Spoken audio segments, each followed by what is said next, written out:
how to call out toxic behavior without calling someone out, like a leader, not a manager. Well, number one is we want to separate the person from the pattern. See, I can fix patterns, but I can't fix personalities. So instead of saying the things I want to say, right? You're toxic, you're negative, stop gossiping, stop rolling your eyes, stop raising your tone. I want to focus on behavior.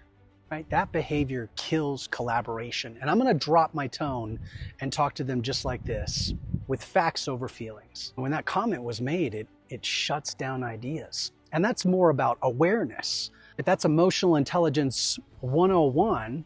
And from there, we can work together to fix it. Let's talk about what a different version would sound like. Look, you bring great ideas.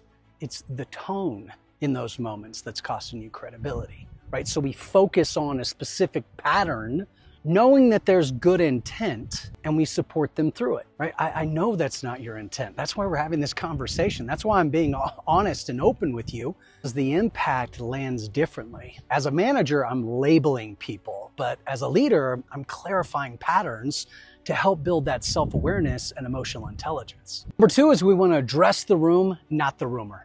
That's why it's so important for us to observe and witness it ourselves and then talk about it, name it. Patrick Lencioni says, look, culture is shaped most by what leaders tolerate in the room. So let's get clear on what that looks like. Maybe it's sarcasm. You can call it out. I say this all the time. Our culture is built on what I call a sphere of safety. We're shaping it every single day, whether we like it or not. So we can say, look, that kind of tone makes people pull back.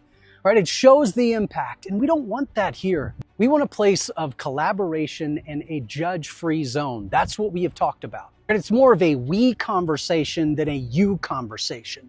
Oh, and real quick, if you're looking for leadership tools like these say this, not that cards, you can sign up here, get a discount, or click the link in my profile and start using them today. And then number three is we want to replace the behavior with a better model. And yes, I can start doing that, but I also like to have that leader conversation where I'm calling someone forward. I'm not calling them out. I'm asking them to step up, and then they become the example of that comeback story, of that turnaround. Think about a bad experience you've had with a company and they make it right. What do you want to do?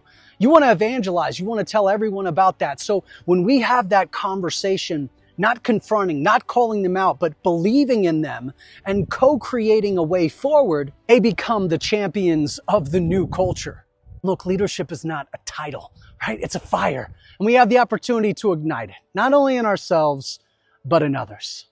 Now, if you like these little tips and frameworks, check out my profile and follow me.